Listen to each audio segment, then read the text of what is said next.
Muy bien, buenas tardes, compañeros, compañeras y profesora. El día de hoy vamos a exponer el tema crecimiento, desarrollo y sectores productivos en México. El equipo está conformado por Luis Santiago Carmona Cruz, su servidor, y Alma Karen Medina Fuentes. La que sigue, por favor.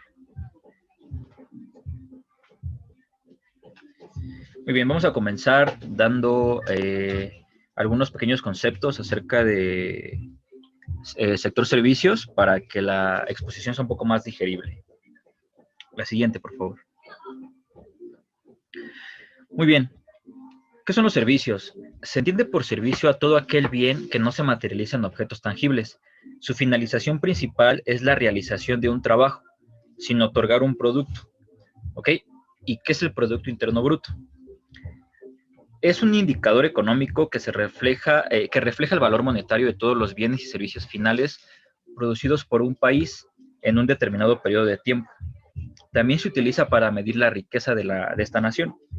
Para su cálculo debemos conocer todos los bienes y servicios que ha producido el país y sumarlos. Se dice que un país crece económicamente cuando su Producto Interno Bruto aumenta. La siguiente, por favor.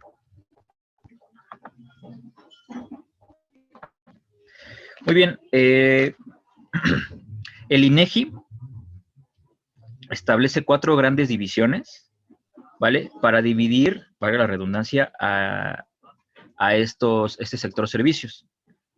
Como lo recordamos, el sector servicios es el conjunto de actividades que, aunque no producen bienes, son necesarias para el funcionamiento del sistema económico. El primero es comercio, restaurantes y hoteles. En segundo lugar tenemos transporte, comunicación y almacenamiento. En tercer lugar tenemos servicios financieros, seguros y bienes inmuebles. En cuarto lugar tenemos servicios comunales, sociales y personales. Muy bien, siguiente, por favor. Muy bien, y dentro de las ramas tenemos 12, las cuales las vamos a ir desglosando poco a poco para que vayamos comprendiendo cuáles son estas ramas. Tenemos en primer lugar el comercio, el cual es una actividad económica realizada por un conjunto de establecimientos, ¿ok?, que consiste en la compraventa de mercancía y servicios. Puede ser comercio interno o comercio externo. En el número 2 tenemos a restaurantes y hoteles. Son establecimientos que prestan servicios de alimentación y hospedaje, muy ligadas al turismo. Muy bien, en el número 3 tenemos el transporte. Nos habla acerca del desplazamiento físico en algún medio de transporte, de personas o mercancías. En el número 4 tenemos el almacenamiento y comunicaciones, que son básicamente servicios para que las personas puedan, que tengan necesidad de guardar mercancías, por ejemplo, materias primas, granos, etcétera, lo puedan hacer. Y las comunicaciones son servicios privados o públicos que permiten la conexión a distancia, ¿vale? Como las telefonías, el internet.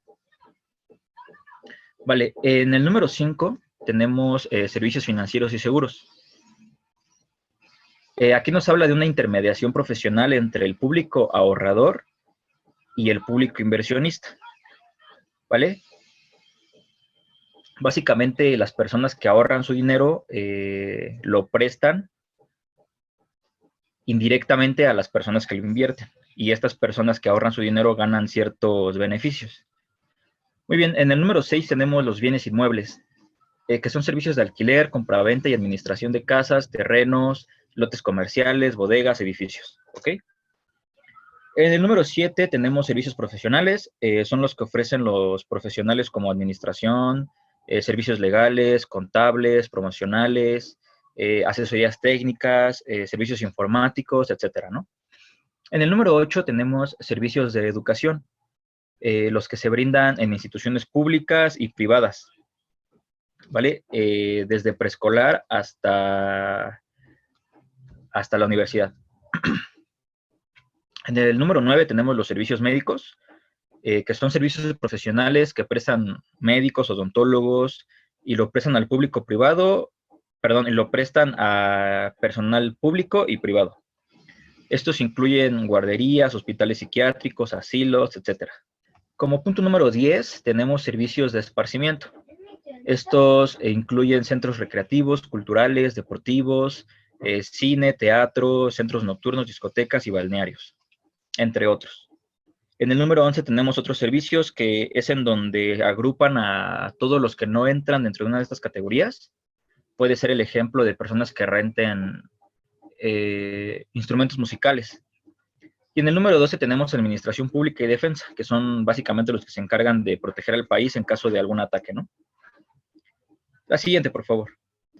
Muy bien, en la siguiente diapositiva nos damos cuenta de lo que estábamos hablando hace un momento del PIB, el Producto Interno Bruto, y podemos notar en la gráfica el porcentaje de cambio del PIB a nivel nacional por sexenio, ¿vale? En la lectura nos lo muestran a nivel anual, pero se me hizo un poco más complicado explicarlo de esta manera, y englobándolo por sexenio creo que es un poco más digerible, ¿vale? Nos podemos dar cuenta aquí, por ejemplo, que el sexenio de José López Portillo, con un 45.73%, fue el mejor de todos los que ha habido. Y el peor ha sido el sexenio de Miguel de la Madrid Hurtado, con 1.84%, ¿vale? En la siguiente diapositiva, por favor. Vamos a ver lo mismo, pero ahora con números. Nos damos cuenta de que aquí podemos ver un ranking, ¿vale? Que sería del que más ha aportado al Producto Interno Bruto al que menos ha aportado en el Producto Interno Bruto. Puede considerarse cierta tendencia a la baja a partir de la década de 1970, pero en especial en los últimos 2 sexenios de Fox y de Calderón, ¿vale? De nueva cuenta que podemos ver que Miguel de la Madrid Hurtado quedó pues a deber muchísimo, con tan solo 1.84% del sexenio a aportación del Producto Interno Bruto, ¿vale? Si vamos comprendiendo un poco la lectura, nos podemos dar cuenta de que tal vez sus estrategias a nivel servicios, pues no dieron los resultados que se deseaban, ¿verdad? La siguiente, por favor. En esta diapositiva, que se titula Crecimiento Promedio Anual por Sexenio del Sector Servicios, podemos darnos cuenta de cuáles fueron los gobernantes que más aportaron al sector servicios, ¿vale? Se destaca el sexenio de Gustavo Díaz Ordaz con el mayor incremento del periodo, ¿vale? Y a Miguel de la Madrid, de nueva cuenta, con el peor rendimiento del periodo, ¿vale? Al contrario de subir, decreció. Entonces aquí nos podemos dar cuenta, y más adelante lo vamos a ver, cuáles fueron las estrategias que cada uno de estos gobernantes llevó a cabo para poder dar estos resultados. Muy bien. A continuación sigue mi compañera Karen, explicando el crecimiento por sexenio de las principales ramas. Ok, en esta parte vamos a ver el crecimiento por sexenio de las principales ramas del sector servicio. Los datos son por sexenio, entonces empezamos con el sexenio de Manuel Ávila Camacho, en donde la rama más dinámica y con mayor crecimiento fue la de comunicaciones y transportes con un 9.4%, seguida de administración pública y defensa con un 8.3%. En el sexenio de Miguel Alemán Valdés, la rama con mayor dinamismo y crecimiento fue la de servicios financieros, con un 12.4%, mientras que la rama de comercio fue la que menos crecimiento tuvo, con un 3.2%. En el gobierno de Adolfo Ruiz Cortines, la rama con mayor crecimiento fue restaurantes y hoteles, con un 11.2%, mientras que la de comunicaciones y transportes fue la que menos crecimiento tuvo, con un 6%. En el sexenio de Adolfo López Mateos, la rama más dinámica fue la de restaurantes y hoteles, con un 9.1%, mientras que la que menos crecimiento tuvo fue la de comunicaciones y transportes, con un 5.9%. En el sexenio de Gustavo Díaz Ordaz, La rama que mayor crecimiento presentó fue la de restaurantes y hoteles, con un 7.9%, seguida de administración pública y defensa con un 7.5%. En general, en este gobierno de Gustavo Díaz Ordaz, todas las ramas tuvieron un crecimiento similar. En el sexenio de Luis Echeverría Álvarez, la rama con mayor crecimiento fue la de Administración Pública y Defensa, con un 10.1%, mientras que la que menor crecimiento tuvo fue la de Comercio, con 4.1%. En el gobierno de José López Portillo, la rama más dinámica y con mayor crecimiento fue la de Comunicaciones y Transportes, con un 8.9%, mientras que la de Comercio fue la que menor crecimiento tuvo, con un 5.7%. En el sexenio de Miguel de la Madrid, vale recalcar que en todo este sexenio hubo una crisis económica, por lo que ninguna rama tuvo un crecimiento satisfactorio, siendo la que mayor dinamismo y crecimiento presentó la de servicios financieros, con solo un 2.3%. Y la que menos crecimiento tuvo, al contrario, fue la de restaurantes y hoteles, con un menos 3.2%. En el gobierno de Carlos Salinas de Gortari, la rama que mayor crecimiento tuvo fue la de comunicaciones y transportes, con un 6%, mientras que la que menor crecimiento tuvo fue la de administración pública y defensa, con solo el 1%. En el sexenio de Ernesto Zedillo Ponce, la rama con mayor dinamismo y mayor crecimiento fue la de transportes, almacenamiento y comunicaciones, con un 6.1%, mientras que la que menor crecimiento presentó fue la de administración pública y defensa, con solo el 1.6%. Finalmente, en el gobierno de Vicente Fox Quesada, la rama con mayor crecimiento fue la de transportes, almacenamiento y comunicaciones, con un 6%, mientras que la de administración pública y defensa fue la que menos crecimiento tuvo, con solo el 1.4%. Y bueno, la lectura solo nos marca hasta este periodo de sexenios. Y en general, de 1941 al 2006, la rama que mayor crecimiento tuvo en general fue la de comunicaciones y transportes, mientras que la de menor crecimiento en general fue la de administración pública y defensa.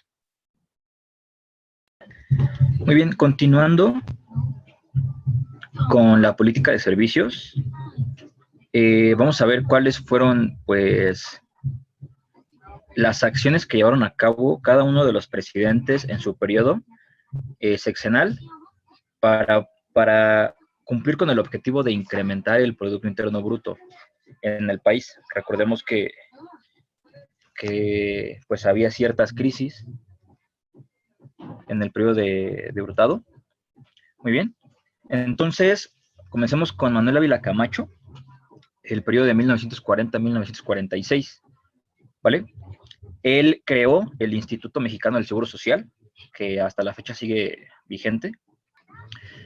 Fundó el Hospital Infantil de México, creó el Instituto Nacional de Cardiología, y se amplió la infraestructura portuaria, ¿vale? En cada uno de ellos voy a tratar de exponer algunos de los más importantes. Ok, el de Miguel Alemán Valdés creó el Banco Nacional Monte de Piedad, se mejoró la red ferroviaria y se realizó la construcción de la ciudad universitaria. Ok. En el periodo de Adolfo Ruiz Cortines, el periodo de 1952-1958, se edificaron el Centro Médico y el Hospital de la Raza. Se construyeron más de 20,000 kilómetros de nuevas carreteras. Se creó el Instituto Nacional de la Vivienda y el Banco Nacional de Transportes. En el periodo de Adolfo López Mateos, en el periodo de 1958-1964, amplió los servicios de agua potable y alcantarillado. Creó la Comisión Nacional del Azúcar, creó el Instituto Mexicano del Café, y la Comisión Nacional de Libros de Texto Gratuitos. La siguiente, por favor. Muy bien, tenemos el periodo de Gustavo Díaz Ordaz, de 1964 a 1970. Él creó el Banco Nacional Agropecuario, la Comisión Federal de Electricidad y el Sistema de Transporte Colectivo. De Luis Echeverría Álvarez, en el periodo de 1970 a 1976, se expidió la Ley Orgánica de la Administración Pública Federal, se creó la Universidad Autónoma Metropolitana y el Colegio de Ciencias y Humanidades de la Universidad Nacional Autónoma de México. En el periodo de José López Portillo, de 1977 a 1982, se instauró la Cartilla Nacional de Vacunación y se puso en operación el Programa Nacional de Planificación Familiar. En el periodo de Madrid, de la Madrid Hurtado, en 1982-1988, promulgó la Ley Federal de las Entidades Paraestatales, elaboró el Plan Nacional de Desarrollo de 1983 a 1988, que incluyó 18 programas. Entre algunos de ellos se menciona el Programa Nacional de Ecología, el Programa Nacional de Comunicaciones y Transportes. La siguiente, por favor. Muy bien, en el periodo de Carlos Salinas de Gortari, del 88 al 94, puso en operación el Centro Médico Siglo XXI, reprivatizó la banca y otros organismos y empresas públicas, creó la Secretaría de Desarrollo Social, fomentó la política de apertura de comercio comercial con el exterior, más adelante vamos a ver un poquito más de eso, y negoció el Tratado de Libre Comercio con Estados Unidos y Canadá, este último en 1993. Cedillo Ponce de León, en 1994-2000, se privatizó el sistema de pensiones por medio del sistema de ahorro para el retiro, o sea, el Afore. Se estimuló el desarrollo de grupos financieros y la entrada a la inversión extranjera. Se modificó el programa del Seguro Social y se formuló el programa de Ciencia y Tecnología. En el periodo de Vicente Fox Quesada, del 2000 al 2006, creó la Secretaría de Seguridad Pública, creó el Seguro Popular y se fundó el Instituto Federal de Acceso a la Información, el IFAI. Y bueno, la lectura llega hasta donde está Felipe Calderón, en donde estos son apenas el Plan Nacional de Desarrollo, el cual incluye educación, comunicaciones y transportes, turismo, la parte cultural, la defensa nacional y la marina. Ok, en este apartado vamos a ver las funciones, los problemas y las soluciones de las principales ramas del sector servicios. Voy a empezar por mencionar por cada una las funciones y los problemas y finalizaremos con las soluciones. Entonces, en la rama de comercio, las funciones principales son poner en contacto a productores y consumidores para adquirir productos y servicios, lo cual genera muchos empleos, y en el comercio pues se incluye el comercio exterior. Los principales problemas son que existen grandes almacenes y tiendas minoristas, lo que ocasiona diferencias de precios y competencia. Además, grandes empresarios obtienen ganancias elevadas y, por el contrario, los pequeños comercios apenas si sobreviven con las ganancias que obtienen. Esto hace que se eleve el trabajo informal. Respecto a la rama de restaurantes y hoteles, sus principales funciones son alojamiento a turistas, tanto nacionales como externos. En esta rama, pues, las funciones son dar empleos, es una fuente muy importante de empleos, y brinda servicios diferentes como preparación de bebidas y alimentos. Los principales problemas que presenta en esta rama son comúnmente el abuso de turistas en ciertos establecimientos, dando pues los costos elevados, y en ocasiones no se cumple con los servicios que ofrecen. En la rama de comunicaciones y transporte, las principales funciones son trasladar de un lugar a otro, ya sea mercancías, maquinarias y personas. Esto contribuye al intercambio cultural y comercial. Además, fomenta la formación de infraestructura, permite la conexión entre personas de lugares diferentes. Los principales problemas que presenta esta rama son que el transporte público es deficiente y además contaminante. También falta mayor infraestructura y regulación en telecomunicaciones y servicios de Internet. En la rama de servicios financieros, las principales funciones son la intermediación financiera del mercado de dinero y de capitales. Además, en esta rama se generan muchas fuentes de empleo y contribuye al Producto Interno Bruto. Además, se facilitan créditos. Los principales problemas que presenta esta rama es que atienden a necesidades comúnmente de grandes capitales y no de la sociedad en general. Además, existe una amplia participación de capital extranjero, falta transparencia y comunicación respecto de muchas operaciones bancarias y financieras, comúnmente por parte de los bancos a las personas. En la rama de alquiler, compraventa y administración de bienes inmuebles, las funciones principales son crear contratos, convenios y cualquier operación necesaria para poder arrendar bienes inmuebles o alquiler y también para la venta de comercios. Además, se promociona el desarrollo de condominios.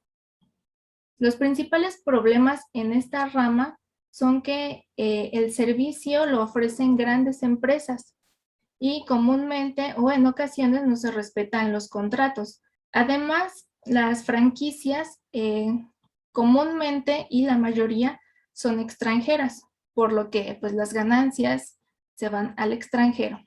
En la rama de servicios profesionales, sus principales funciones son prestar servicios que requieren conocimientos o habilidades técnicas y profesionales en diferentes áreas especializadas para satisfacer normalmente necesidades sociales. Los principales problemas que presenta esta rama es que no hay una regularización que controle y vigile que realmente se cumplan estos servicios.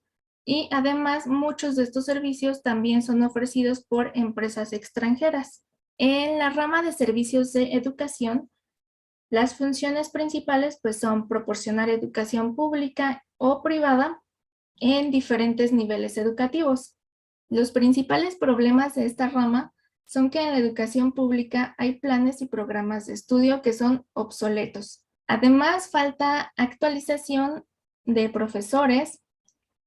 Comúnmente las instalaciones son insuficientes e inadecuadas y además muchas escuelas privadas no cumplen con ciertos estándares de calidad e incluso algunas son fraudulentas. Respecto a la rama de servicios médicos, las principales funciones son proteger la salud y prevenir enfermedades y accidentes. Además, brindan diagnóstico y tratamiento de enfermedades. Los principales problemas de esta rama es que los servicios médicos privados son muy caros y en las instituciones públicas pues existe una falta de recursos, falta de capacitación del personal y la atención suele ser deficiente. Respecto a la rama de servicios de esparcimiento, las principales funciones son ofrecer espectáculos artísticos, deportivos, ferias, exposiciones de arte, y promover visitas a zonas arqueológicas, a museos, ofrecer conciertos y todo lo relacionado para la diversión y entretenimiento. Las principales problemáticas de esta rama es que la atención en ciertos establecimientos no es adecuada. Además, en ocasiones se da en condiciones deficientes o el precio es muy excesivo. Respecto a la rama de administración pública y defensa, las principales funciones son mantener el orden público, planear, organizar y dirigir actividades y funciones del gobierno y empresas del Estado. Además, prepara al ejército y a la Fuerza Aérea. Los principales problemas en esta rama son la falta de capacitación del personal que atiende la administración pública. Además, existe mucho burocratismo y en algunas ciudades la seguridad pública es deficiente. También hay corrupción y comúnmente desvío de recursos. Ahora, ¿cuáles son las soluciones a todos estos problemas que presentan las diferentes ramas? Bueno, pues nos propone que una de las soluciones es establecer un plan de servicios, pero este plan pues debe incorporarse a un plan integral de desarrollo del país. Este plan debe ser basado y buscando siempre mejorar las condiciones de vida pues de toda la población. Muy bien, continuando con globalización y política neoliberal en México, que es el siguiente tema. La que sigue, por favor.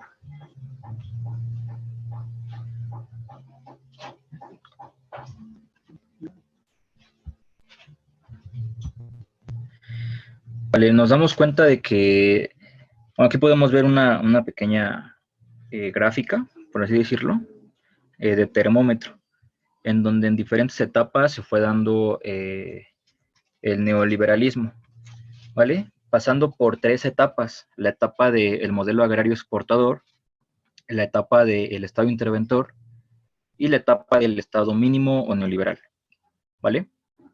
En cada una de ellas los gobiernos se caracterizan por diferentes acciones llevadas a cabo en su sexenio, ¿vale? En la década de los 60 irrumpieron 3 dilemas estructurales del capitalismo, ¿vale?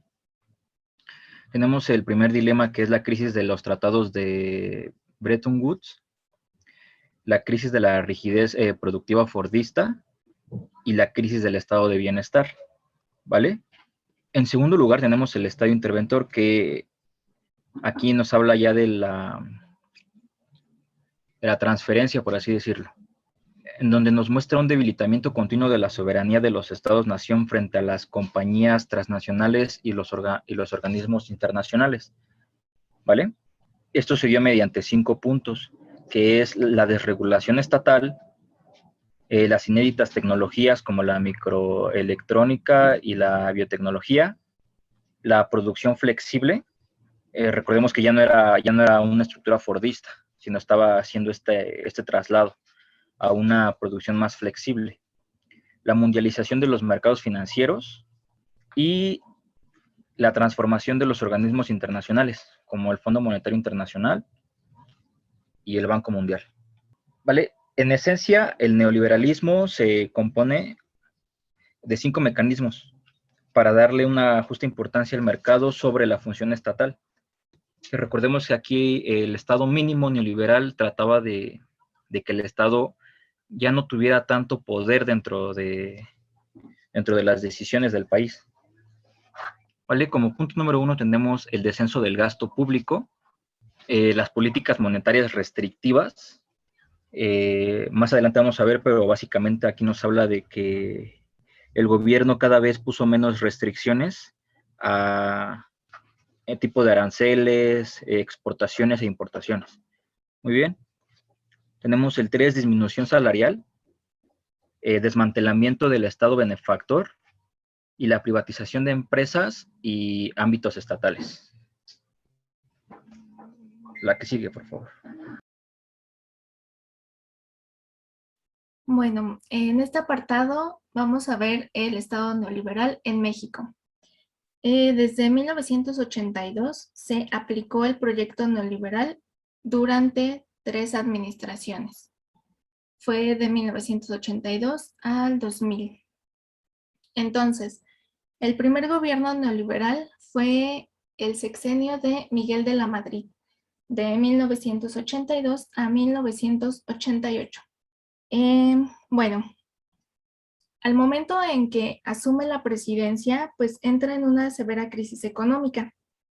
Esta crisis se agravó por las condiciones internacionales que no eran tan favorables porque hubo un alza en las tasas de interés y además la caída de los precios del petróleo a nivel mundial. Para esto, el gobierno elabora su estrategia para enfrentar la crisis económica con el programa a corto plazo llamado Programa Inmediato para la Reordenación Económica, que fue el PIRE. También elabora su estrategia a mediano y largo plazo, que se llamó Plan Nacional de Desarrollo 1983-1988, que es el PND. Cuando se aplica el PIRE, esto agudiza aún más la actividad, la caída de la actividad económica y por ende aumenta el desempleo. Además de todas estas problemáticas del país, la deuda externa fue un obstáculo muy grande para el crecimiento económico. Entonces, para esto el gobierno decide incorporarse al Acuerdo General sobre Aranceles y Comercio, el GATT.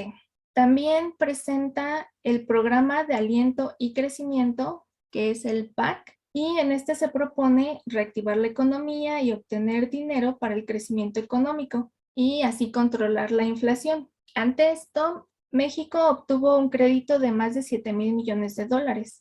Aún así, fracasaron los intentos para reactivar la economía. Entonces, en 1987, se produjo una caída del Producto Interno Bruto y llegó al menos 3,4%. Además, la inflación llegó a 167%. También se desplomó la Bolsa Mexicana de Valores y ante todo esto el gobierno respondió con el Pacto de Solidaridad Económica, el conocido PASE, y su objetivo fue frenar la inflación a través de acuerdos entre el gobierno, empresarios y sectores asalariados. A partir de ese momento, los indicadores negativos empezaron a revertir su tendencia.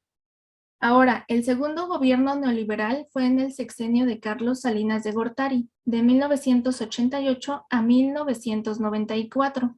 En su sexenio, el PASE se convierte en Pacto de Estabilidad y Crecimiento Económico, PESE. En este sexenio se presentó una recuperación económica importante y se debió a tres factores importantes. El primero fue la contención de la inflación.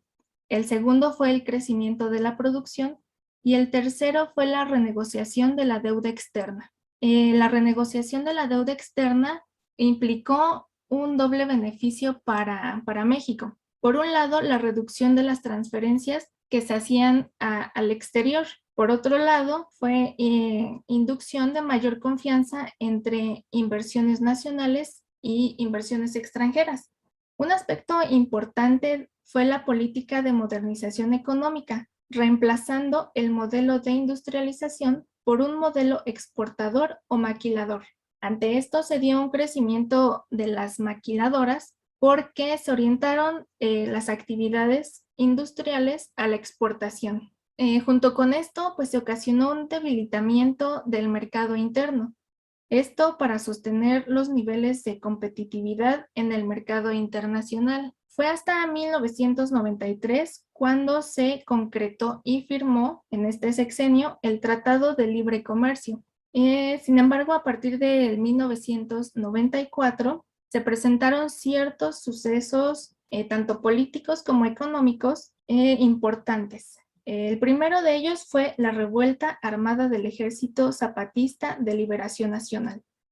El segundo de ellos fue el asesinato de Luis Donaldo Colosio, candidato del PRI a la presidencia. El tercero fue la ejecución del coordinador de los diputados del PRI, Francisco Ruiz. Este conjunto de sucesos fueron los antecedentes para la mayor crisis económica del país. Además, la economía pues se vio amenazada porque se esperaba la devaluación del peso. A esto se le conoció como el error de diciembre. Ahora, el tercer gobierno neoliberal fue en el sexenio de Ernesto Zedillo Ponce, de 1994 al 2000. En este sexenio, el PESE se convirtió en programa de acción para reformar el Acuerdo de Unidad para superar la emergencia económica, conocido como PARAUSE. Zedillo entra con una crisis pero esta crisis pues ya se veía llegar desde el gobierno de Salinas, porque Salinas postergó la devaluación del peso, lo cual agravó la situación económica del país. Entonces, desde octubre de 1994, se produjo este derrumbe de reservas internacionales. Fue todavía en el gobierno de Salinas. Entonces, ya cuando entró Ernesto Zedillo, se produjo el error de diciembre. Entonces, la devaluación de diciembre ocasionó temor en los mercados cambiarios y financieros por el colapso de reservas acumuladas de la deuda pública a corto plazo y además por la incapacidad de apoyo de Estados Unidos a México. Todo esto dio como resultado lo que se llamó y se conoció como el efecto tequila. Así se le conoció internacionalmente. Y esto se concretó en una emergencia financiera y caída de las bolsas de valores en América Latina. En este aspecto, muchas empresas pequeñas cerraron y el sector bancario se fue completamente a bancarrota. Entonces, en febrero de 1995 se llevó a cabo el rescate financiero. Esto fue con altos costos para México, porque ocasionó crisis productivas, ocasionó pobreza y desempleo, baja inversión, sobreendeudamiento público y privado. Entonces, para equilibrar las finanzas públicas, se amplió la tasa del IVA del 10 al 15%. Por lo tanto, el gobierno optó por rescatar a los bancos y su método fue el Fondo Bancario de Protección al Ahorro, o mejor conocido como FOBAPROA, en diciembre de 1998, y se endeudó a la sociedad mexicana, porque se rescató a los bancos en quiebra, pero los banqueros estaban en la abundancia. Entonces, el costo por rescatar a los bancos lo tenemos que pagar, pues, los mexicanos. Entonces, el llamado efecto tequila se consideró una de las primeras crisis de las economías globalizadas, porque todo esto repercutió en varios países de América Latina. Fue hasta 1996 cuando ya se inicia la recuperación económica. Muy bien, y dentro de la recuperación que se dio en estos 3 sexenios, el cual se le titula la estrategia neoliberal en México, tenemos a estos personajes: Miguel de la Madrid, Carlos Salinas de Gortari y Ernesto Zedillo. Muy bien, los gobiernos de Miguel de la Madrid, de Carlos Salinas y de Ernesto Zedillo ejecutaron un conjunto de acciones con el objetivo de consolidar el Estado mínimo, cuyas estrategias tuvieron un carácter global. ¿Ok? Entre las estrategias que llevaron a cabo se encuentra la reducción de la deuda externa, la liberación de la economía, ¿vale? Una rigurosa política presupuestaria y monetaria, reformas estructurales a la política fiscal y restrictiva, desreglamentación interna y externa, y la privatización de sectores públicos, bueno, del sector público. Tenemos aquí, por ejemplo, que en diciembre de 1987 se firmó el Pacto de Solidaridad Económica, PASE, ya lo mencionó mi compañera, mediante el cual el sector público disminuyó subsidios, el sector privado absorbió parte del aumento de los costos mediante la reducción de sus márgenes de utilidades, es decir, que ganaban menos, y el movimiento obrero acató los topes salariales, ¿vale? O sea, les pusieron un tope salarial a los obreros, al sector trabajador, y no podían ganar más de eso, ¿vale? Esto con el fin de recabar más dinero en las arcas. En el número 2 tenemos una renegociación de la deuda externa, ¿vale? En 1989 el gobierno de Salinas logró renegociar la deuda bajo los auspicios del Plan Brady, lo cual se tradujo en un doble beneficio, en los cuales tenemos la reducción de transferencia de recursos al exterior y una mayor confianza entre los inversionistas nacionales e internacionales. Se concretó en un aumento de la inversión foránea, así como en el abatimiento de tasas internas de intereses. Como punto número 3 tenemos la liberación comercial y financiera. Permitieron la entrada de más productos con menos costos de aranceles. Y se firmó el Tratado de Libre Comercio en 1993. Aquí lo que les mencionaba anteriormente de la liberación comercial y financiera, se trataba de que países externos, al tratar de ingresar productos a México, México les cobraba una cantidad exorbitante de aranceles. Lo que hicieron cuando liberaron esta parte de la liberación comercial y financiera fue que solamente el 3% de las importaciones tenían este arancel y ya no era tan caro, era del 50%, pero ahora era del 10%. Entonces eso incrementó mucho la importación y las exportaciones. Muy bien. En el número 4 tenemos acelerar la venta de empresas paraestatales, que mientras en 1982 existían 1,155 empresas estatales, en 1988 quedaban solo 618. En 1990 se habían privatizado o liquidado a 891 empresas y para 1994 existen únicamente 210. ¿Vale? Entre estas empresas que se privatizaron, pues tenemos, algunas que conocemos como Telmex, ¿vale? Y como punto número 5, tenemos eliminar la regulación estatal. El país se subordinó a la internacionalización de los procesos lucrativos y a la integración de los mercados financieros internacionales. Es decir, se abrió a las políticas externas del Fondo Monetario Internacional y del Banco Mundial. La que sigue, por favor. Pues esto fue todo. Muchas gracias por su atención.